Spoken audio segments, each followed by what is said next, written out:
शेर पलट कर आया है कि जीरो से हीरो, यानी भोपाल के इतिहास में बड़ी बात है। बड़े बड़े नेताओं में गिनती होती है आपकी। मैं अपने आप को जन सेवक समझता हूँ, लोगों का खिदमत गुजार समझता हूँ। नासिर इस्लाम को ही टिकट मिलेगा, ऐसा क्यों? कौन से बेवा के काम आ सकूँ, किसी अजीब के काम आ सकूँ, किसी यतीम के काम आ सकूँ, किसी मोहताज के काम आ सकूँ, किसी जरूरतमंद के काम आ सकूँ, किसी बीमार के मैं खिदमत गुजार था, हूँ और रहूंगा इंशाल्लाह। पिछले 30 साल के विधायक, उनके पुत्र आसिफ अकील, उनके भाई आमिर अकील और हसनात सिद्दीकी, साहिद अली, इस तरह के उम्मीदवार जो टिकट के दौर में है, अपनी आपको वो भी दावेदारी पेश कर रहे हैं, तो क्या इन लोगों से आप आगे निकल पाएंगे टिकट देने के मामले में? हौसला भी बहुत रखता हूँ और हिम्मत भी बहुत रखता हूँ। अगर कोई गलत, जनता ही तो सब कुछ है जनाब, जो जनता कहती है वही होता है। मियां हुजूर के 75% लोग कहते हैं। आज सुल्तानिया स्कूल का क्या हशर हो गया, आज बाबेली स्कूल का क्या हशर हो गया, आज कस्तूरबा कॉलेज क्यों बंद हो गया, आज बेनजीर कॉलेज जहाँ से उखाड़ कर क्यों ले जाया गया, आज उबेदिया स्कूल का हाल क्या है, आज केम्ब्रिज बंगोरी की कगार पर क्यों है, मॉडल स्कूल शाहजहाबाद खैटर क्यों बना दिया गया? अगर मैं ये पूछना चाहता हूँ, Rafiqia school, Rashidiya school, MHK, Shahidiya technical, ये सब आखिर क्यों लुप्त हो गए, क्यों गुम हो गए?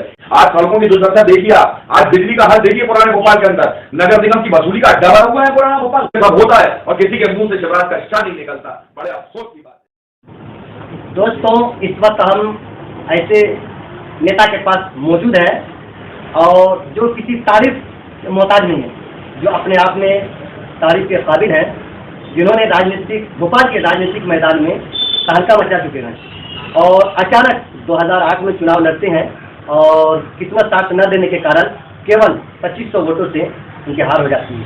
लेकिन फिर भी वो लोग कहते हैं ना कि शेर पलट कर आया है, फिर पलट कर वो चुनावी मैदान में आए हैं।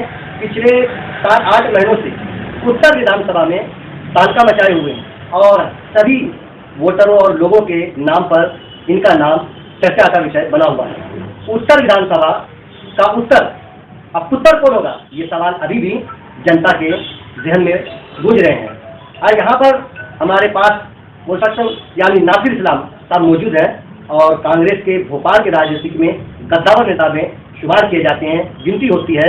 जैसा कि मैंने कई इनके प्रोग्राम देखे हैं, काफ़ी तादाद में ये नेता भोपाल में इकलौते ऐसा नेता है जिनको कहा जाए कि जीरो से हीरो, यानी उत्तर विधानसभा में इनके एक भी कार्यकर्ता नहीं थे, लेकिन अचानक हजारों की संख्या में कार्यकर्ता जुड़ जाना और इनके लिए काम करना, ये भोपाल के इतिहास में बड़ी बात है। तो उनसे हम सवाल करेंगे, चर्चा करेंगे। तो यहाँ पर सबसे पहले नासिर इस्लाम साहब, RS न्यूज़ 24 में आपका स्वागत है और खैर मकदम है। तो सबसे पहली बात के साथ अचानक आप जो ये चर्चे में जो वोटर के चर्चा में कि नासिर इस्लाम ही उम्मीदवार होंगे उत्तर विधानसभा से, ऐसा क्यों? भाई, मैं आपकी कोई बातों से इत्तेफाक नहीं रखता था। एक तो ना तो मैं कभी जीरो रहा अल्हम्दुलिल्लाह, और ना मैं अपने आप को हीरो समझता। देखिए, ऐसा है, आप लगातार लोगों की खिदमत करते रहते हैं, आप लोग लगातार लोगों के काम करते रहते हैं, आप लगातार लोगों के काम आते रहते हैं। और दूसरी बात यह है कि आप इखलाक आपके अंदर होना चाहिए, ऐसा नहीं है। और मैं लगातार इस क्षेत्र के अंदर पिछले 25 साल से खिदमत कर रहा हूँ और आज वक्त आया, मैंने लोगों से मांगा कि भाई, अगर मैंने तुम्हारी खिदमत की है और मैं तुम्हारे किसी काम आ सकता हूँ तो निकलो आओ साथ और हम मिलकर एक शहर की तामीर का काम करें। और लोग बड़ी तादाद में निकल कर आ रहे हैं। तो देखिए, राजनीति जो आपने कहा कि नेता, तो लोगों का ऐसा मानना है कि नासिर इस्लाम नेता नहीं है। नासिर इस्लाम एक जन सेवा की नहीं, लोग तो कह रहे हैं, लोग कह रहे हैं, इस बात को एक्सेप्ट कर रहे हैं। आप जाइए, हम खुद उत्तर विधानसभा में कई लोगों से, राजनीतिक ज्ञान रखने वाले हो या पत्रकार हो, मैंने कई लोगों से, आपको भोपाल के जैसे बड़े बड़े नेताओं में गिनती होती है आपकी। मैं तो ही कह रहा हूँ, आपके लफ्जों में नेता है, लेकिन मैं अपने आप को जन सेवक समझता हूँ, लोगों का खिदमत गुजार समझता हूँ। आज तक मैंने वही किया है, चाहे लॉकडाउन का टाइम रहा हो। मैंने खड़े होकर किसी मन से गिनाया नहीं कि मेरे 20 के दिन या 30 के दिन, तो लोग कहते हैं वो, या तो फिर मैंने कंट्रोल की दुकानों से चावल उठवा के, खिचड़ी बनवा के, रोटी बनवा के नहीं बनवाई। तो खिदमत होना चाहिए, वो खिदमत की, और किसी मंच पर आज तक कहा नहीं, ना कहूँगा इंशाल्लाह। क्योंकि इन चीज़ों का बदला मैं लोगों से नहीं, मैं अल्लाह से मेरा। एक सवाल और है, अचानक उत्तर विधानसभा में भावी उम्मीदवार, मजबूत कैंडिडेट के तौर पे जो आपको देखा जा रहा है, यानी काफ़ी लोग कोई कह रहे हैं कि 60%, 70% लोगों का कहना है कि नासिर इस्लाम को ही टिकट मिलेगा। ऐसा क्यों, कौन से जादू चला? मैंने आपसे अर्ज किया, अब आप मानने को ही तैयार नहीं है। अब आप मैं तो ठीक है भाई, आप मैं आपकी बातों को काट नहीं सकता हूँ, आप ही के चैनल पे, तो आपको कट कर देंगे। तो हुजूर मेरा कहना ये है, मैंने खिदमत करी है लोगों की, मैंने कोशिश करी है कि काम आ सकूँ, किसी दुखियारे के काम आ सकूँ, किसी बेवा के काम आ सकूँ, किसी यतीम के काम आ सकूँ, किसी यतीम के काम आ सकूँ, किसी मोहताज के काम आ सकूँ, किसी जरूरतमंद के काम आ सकूँ, किसी बीमार के साथ खड़ा हो सकूँ, किसी की खुशी में शरीक हो जाऊँ, किसी के मौत मैयत जनाजे में शरीक हो जाऊँ। अगर लोगों ने इन सारी बातों को देखते हुए कुछ फैसला लिया है तो लोग जाने, मुझे नहीं मालूम, मैं हीरो वीरो नहीं हूँ, मैं खिदमत गुजार था, हूँ और रहूंगा इंशाअल्लाह। तो एक सवाल ये है कि उत्तर विधानसभा से पिछले 30 साल के विधायक, उनके पुत्र आतिफ अकील, उनके भाई आमिर अकील और हसनात सिद्दीकी, साजिद अली, इस तरह के उम्मीदवार जो टिकट के दौर में है, अपने आप को वो भी दावेदारी पेश कर रहे हैं, तो क्या इन लोगों से आप आगे निकल पाएंगे टिकट लेने के मामले में? आप कभी खुद आगे निकाल देते हो, कभी गरीब के पीछे लाने लगते हो, खुद ही 70-75% कहते हो और 25 वो जनता कर रही है, बाकी आप जो दौर और भी लोग अपने आगे। एक बात याद रखिए जी, नासिर इस्लाम मात्र 2000 वोटों से उस मध्य में हारने के बाद कांग्रेस पार्टी ने मुझे टिकट नहीं दिया था, तो मैंने कभी भी पार्टी के निर्णयों के और मेरे नेताओं के निर्णयों के खिलाफ नहीं उठाया। हौसला भी बहुत रखता हूँ और हिम्मत भी बहुत रखता हूँ, अगर कोई गलत फहमी रखे दिमाग में दूर कर ले अपनी, लेकिन मैंने सिर्फ पार्टी और अपने नेताओं के निर्णय को मानते हुए, और फिर एक दफा तो ये सब चीजें आप जानते हैं कि 2013 में भी इस तरह की चीज हुई, तो लेकिन ये है कि यहाँ तो मेरी खिदमत 25 साल की, और जिस तरह की खिदमत है, मैंने तो आपसे एक दफा भी नहीं कहा कि मैं उत्तर से टिकट मांग रहा हूँ या मैं प्रत्याशी रहूंगा या मैं जनता कह रही अनासिफ इस्लाम को। जनता ही तो सब कुछ है जनाब, जो जनता कहती है वही होता है मियां हुजूर, जो 75% लोग कहते हैं वही होता है। क्यों जनता अचानक आपका नाम क्यों लेने लगे उत्तर विधानसभा में, क्या वजह है? अब आप मान नहीं रहे तो मैं कह देता हूँ कोई जादूगर हूँ साहब, नहीं तो ऐसा कुछ नहीं है, खिदमत है 25 साल की हुजूर। और दूसरी बात यह है कि मेरे दफ्तर में आने वाले को मैंने कभी झिड़का नहीं है, मैंने कभी किसी की बेइज्जती करने की कोशिश नहीं करी, मैंने कभी अपने आप को बहुत ताकत तरीन या इज्जत बांटने वाला नहीं समझा। कोशिश करिए कि अपने बुजुर्ग की इज्जत कर सकूं, अपने साथी काम आ सकूं, नौजवान के साथ कंधे से कंधा मिला कर खड़ा हो सकूं, कोई मेरा पुराना दोस्त है उसके साथ चल सकूं, उसके खिदमत में, उसके दुख में, उसके दर्द में या उसकी खुशी में शामिल हो सकूं। जनाब इन सारी चीजों का बहुत फर्क पड़ता है, और खुदा किसी को ऐसा भी सवाल देता है, उरूज देता है, दिलों से निकाल देता है। अच्छा, एक सवाल ये है कि उत्तर विधानसभा में जो अभी मौजूदा विधायक, आप पीछे पड़ गए उत्तर के उत्तर से आप चुनाव लड़ेंगे तो उत्तर से आप दावेदारी है, तो इसलिए उत्तर के ही बारे में सवाल करेंगे। बिल्कुल कीजिए। तो उत्तर विधानसभा में जो अभी प्रेजेंट विधायक हैं, उनके कार्यकाल से आप कितना संतुष्ट हैं? देखिए, मैं एक बात कहूँ, आपकी तरीका दूसरा है कहने का, मैं इसको दूसरे तरीके से बात रखना चाहूंगा कि भारतीय जनता पार्टी ने पुराने भोपाल के साथ, उत्तर और पश्चिम और दक्षिण पूरा छोड़िए, पुराने भोपाल के साथ VIP रोड से जो एक बांटा है शहर को, मैं बताता हूँ आपको, जो हमारे शिक्षा के संस्थान थे, जो हमारे तालीम के केंद्र थे, जहाँ से हमारे बच्चे तालीम हासिल करते थे, अब नाम के नहीं आप, आज सुल्तानिया स्कूल का क्या हशर हो गया, आज बाबेली स्कूल का क्या हशर हो गया, आज कस्तूरबा कॉलेज क्यों बंद हो गया, आज बेनजीर कॉलेज यहाँ से उखाड़ कर क्यों ले जाया गया, आज उबेदिया स्कूल का हाल क्या है, आज कैम्ब्रिज बंद होने की कगार पर क्यों है, मॉडल स्कूल शाहजहाबाद खड़र क्यों बना दिया गया। अगर मैं ये पूछना चाहता हूँ, Rafiqia school, Rashidiya school, MHK, Shahidiya technical, ये सब आखिर क्यों लुप्त हो गए, क्यों गुम हो गए। ईदगाह का DB हॉस्पिटल सरकारी स्कूल, कादी कैंप का सरकारी स्कूल, PGBT कॉलेज का सरकारी स्कूल, आखिर ये कौन सी साजिश शहर के लोगों के साथ, आखिर ये कौन सा जुल्म है भोपाल के लोगों के साथ, क्यों उनके बच्चों के हाथ से कलम और किताब छीनी जा रही है। उसके बाद जो स्वास्थ्य के केंद्र थे, आज DIG बंगला अस्पताल जिसके अंदर 800 से 1000 मरीज OPD के अंदर जाया करते थे, आज 100 लोग भी नहीं जाते। क्यों? क्योंकि डिस्पेंसरी में कन्वर्ट हो गया, मूलभूत उसके अधिकार और उसकी चीजों को छीन लिया गया।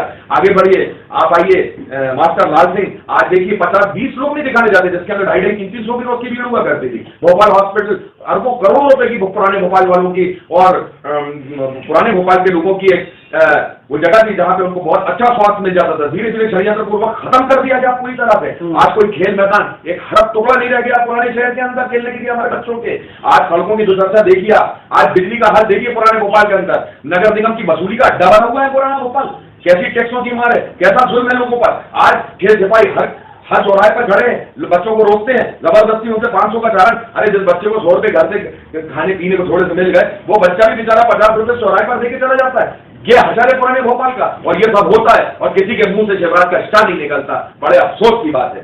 तो मैं भारतीय जनता पार्टी को समझाना चाहता हूँ कि ये एक ब्रिज नहीं बना सके तो पुराने भोपाल के अंदर तुम बात करते हो हम सबका साथ सबका विकास, तुम कौन सा साथ की बात करते हो, कौन से विकास हो। एक और बात बता दूं, आदरणीय शिवराज सिंह चौहान साहब, एक बात याद रखिएगा, पुराने भोपाल में हिंदू मुस्लिम सिख ईसाई सब आपस में भाई भाई की तहजीब से ही चले हैं आज तक। इसका इतिहास, इसका तमद्दुन छीन लिया तुमने, इसका विकास छीन लिया, इसकी खूबसूरती छीन ली, इसकी बनावट छीन ली, इसकी हर तारीफ से लेकर तुमने हर चीज छीन ली। इसलिए मेरा फर्ज बना था, जो आप कहते हैं ना, इसलिए मैं 1.5 साल से ये लगातार सड़कों के ऊपर भटक रहा हूँ, लोगों की मदद के लिए। आज जरूरत है हमारे जगह हम पुराने शहर के लोगों को, मैं मुसलमानों की बात नहीं कर रहा हूँ यहाँ, सब तमाम हिंदू भाई भी मेरे यहाँ रहते हैं, वो भी तकलीफ में, उनके बच्चे भी तकलीफ में। और क्या तबाही का आलम है राजधानी के अंदर, किसी गांव बनाकर रख दिया, कस्बा बनाकर रख दिया, शर्म नहीं आती आपको? अगर कांग्रेस पार्टी आपसे भरोसा करती है और टिकट देती है और आप जीतते हैं, तो आपके उत्तर विधानसभा में सबसे पहला कार्य कौन सा होगा? देखिए साहब, मैं सपने और ख्वाबों की बात नहीं करता, और जो बातें मैंने आपसे कही, मेरे साथ का कदम इसी डायरेक्शन में होगी। आपसे बात है बेरोजगारी दूर करने के लिए कोई ऐसा कदम उठाएंगे उत्तर विधानसभा के लोगों के लिए? देखिए, बेरोजगारी दूर करने के लिए बहुत सारी चीजें की जा सकती हैं। जैसे यहाँ की पुरानी अदालत बंद करी गई, उसकी जगह कोई सरकारी ऑफिस आए, कुछ ऐसा है जो सरकार लोगों को रोजगार से जोड़ सके। भाई एक बड़ा ऑफिस आता है जैसे अदालत की, तो चाय वाले की दुकान भी चलती है, ऑटो वाले का ऑटो चलता है, मूंगफली वाले की मूंगफली बिकती है, किताब वाले की किताब बिकती है, कागज वाले का कागज बिकता है, पेन वाले का पेन बिकता है। ऐसे करके सैकड़ों चीजें हैं जो रोजगार के रूप के अंदर मिलती है। लेकिन आज वो वीरान पड़ी, इतनी बड़ी बिल्डिंग छीन लिया, उसके जगह पे कोई स्थापना नहीं हुई, आरटीओ बंद हो गया। ये पुराने भोपाल के प्रमुख व्यवसायों में से एक व्यवसाय था। आप 40 किलोमीटर दूर ले गए हो, जनता भी परेशान, शहर के लोग भी परेशान, लोगों का रोजगार भी गया। हाँ, आरटीओ साहब सुना है कि शिवराज जी को महीना अच्छा पहुंचाते थे। इसके बाद की बात कर लीजिए आप के नगर निगम थी, आप घसीट कर ले गए, पुराने शहर के लोग परेशान हैं। आप वर्कशॉप, जिससे हमारे सीपीए कॉलेज रोड के हमारे जो मैकेनिक जो हमारे ये सामान रखने वाले भाई हैं, सब तमाम मोटर पार्ट्स की दुकानें लिए बैठे हैं, सबकी सप्लाई थी, वो सब खत्म हो गई, वहां ले गए। भ्रष्टाचार का अड्डा बना दिया नगर निगम को, चोट वसूली का अड्डा बन गया है नगर निगम। नगर निगम सिर्फ टैक्स वसूल करता है और भ्रष्टाचार करता है सड़कों में। देखिए आप, आज शर्म की बात है, कराइए जांच, मैंने लिखा है सीबीआई को भी, कराइए जांच। रात से सड़कें बताइए भोपाल की, रात डालकर सड़क बनाते हो कब्रिस्तान में, रात डालकर सड़क बनाते हो, शर्म नहीं आती? ये जनता के खून, गाड़ी खून पसीने की कमाई का पैसा है। ये जनता अपने ऊपर अपने बच्चों के पेट काट कर तुम्हें टैक्स जमा कर रही है, और तुम आज रात से सड़कें बनाते हो, हया और शर्म नहीं आती? मुख्यालय कोटी की डबल से फाइल बनाते हो, और सरकारी एक पीडब्ल्यूडी काम कर देती है, दूसरी फाइल यहाँ से बन जाती है। ऐसे पेमेंट होते आए बरसों, क्यों है आपके लिए, क्यों है? मैं पूछना चाहता हूँ, कोई भी हो उसके अंदर। एक आखिरी सवाल, जिस तरह आपकी तैयारी उत्तर विधानसभा में चल रही है और लोग जुड़ रहे हैं, तो क्या इस चीज को मान लिया जाए कि ऊपर आना कमान से आपको हरी झंडी दे दी गई? देखिए योगेश भाई, मैं कांग्रेस पार्टी का एक सच्चा सिपाही हूँ, और मैं राहुल जी के साथ भी बहुत लंबे अरसे काम कर चुका हूँ। कमलनाथ जी के अंडर में भी मैं लगातार काम करता आ रहा हूँ, दिग्विजय सिंह जी के अंडर में भी काम करता हूँ। निर्णय इन लोगों को लेना है, फैसला इन लोगों को करना है। अगर जनता ही मुझे पसंद करती है, और 75% लोग बकौल आपके अगर ऐसा कहते हैं, 80% लोग ऐसा कहते हैं, तो फिर अगर सब जनता का हुक्म होगा, तो जनता का हुक्म तो हमेशा सड़कों पर रहा है, रहेगा, और फैसला फिर मैदान में होगा जो होगा। भाई, सर्वों के अनुसार आपकी सरकार बन रही है, यानी कांग्रेस पार्टी सरकार बना रही मध्य प्रदेश में, क्या करना चाहिए? देखिए, कांग्रेस पार्टी बिल्कुल निश्चित रूप से सरकार बना रही है, लेकिन जिस तरह से सांप्रदायिक ताकतें आज पूरे देश के अंदर माहौल खराब कर रही है, आपने देखा मणिपुर के अंदर किस तरह से उन्होंने लोगों के घरों को जलवा दिया, माओ को और बहनों को हमारी निवस्त्र घुमा दिया सड़कों के ऊपर। इसी तरह इन्होंने नूह के अंदर 7,000 मकान तोड़े। अरे तुम्हें शर्म नहीं आती? तुम्हारे बच्चे नहीं है क्या? अडानी के गुलामों, अडानी की नौकरी करने वालों, और यहाँ जो भैया हमारा कंस मामा है, ये एक साउथ की कंपनी की नौकरी कर रहा है यहाँ मध्य प्रदेश का मुख्यमंत्री होकर, ऐसा महसूस होता है, मेरा आरोप है, ये मेरा इल्जाम है। तो ये सब चीजें भ्रष्टाचार में लिप्त हो गए, पूरी तरह से डूबी भी। तो वल्लभ भवन और सतपुड़ा के अंदर आज सिर्फ इसलिए लगाते हो कि वो भ्रष्टाचार की फाइलें तुम्हारी चल जाए। आज तुमने 41 एफआईआर है प्रियंका गांधी के खिलाफ। अरे तुम एक बात का ख्याल रखना, कर्नाटक में जैसा सुपड़ा साफ हुआ ना मामा, सुपड़ा साफ होना छोटा शब्द है, तुम जब से साफ हो जाओगे। और याद रखना, कमलनाथ की सरकार आने के बाद इस 41 FIR का बदला उन्हें सलाखों के पीछे जाकर देना पड़ेगा। इस अमित शाह के चक्कर में ज्यादा मत आओ, तुमने बहुत पूंजी अर्जित कर ली है, उसको सुकून से इस तरफ रख के जो छुपाए हुए हो ना बड़े बड़े गुदामों में, उनको सुकून से रख लो, नहीं तो तुम्हारे ये बात याद रखना, पहले दिन कैबिनेट के फैसले के अंदर तुम अंदर जाओगे, तुम्हारी फाइलें बहुत सारी कमलनाथ के पास मौजूद हैं, कमलनाथ जी छोड़ेंगे नहीं आपको। भोपाल के टॉप 3 नेताओं में आपकी गिनती होती है, इसको लेकर कहेंगे साहब? मैं तो अपने आप को टॉप 100 में भी नहीं मानता, ये तो जनता मेरे शहर के लोग हैं, मेरे शहर एक सर्वे के अनुसार आप टॉप 3 के अंदर है। तो युवा भोपाल के लोग जो राजनीतिक ज्ञान वाली जो मैं फिर से अर्ज करूँ, मैं अपने आप को कोई नंबर देने के अंदर, और आपने एक और चीज देखी होगी, मैं कभी अपने बखान नहीं करता मंच पे से खड़े हो गए, मैंने ये कट डाला और मैंने ये कट डाला और मैंने ये कर दिया और मैंने ये कर दिया। तमाम मैं तो उस रब की तारीफ करता हूँ जिसकी रहमत से, जिसके कर्म से सारे काम होते हैं। और दूसरी बात ये, मैंने आपसे फिर कहा था कि मैं बिल्कुल कतई अपने आप को हीरो चक्करों में नहीं रहता, मैं तो लोगों की खिदमत के लिए हूँ और खिदमत के लिए मेरा सर झुका है। और जब कोई, मैं बताया आपको, मैं तो खिदमत गुजार, उस खिदमत गुजारी के अंदर अपना, अब पब्लिक क्या कहती है वो पब्लिक से पूछिए, लोग क्या कहते हैं वो लोग से पूछिए, भाई मेरा उसमें क्या वो है, कैसा है।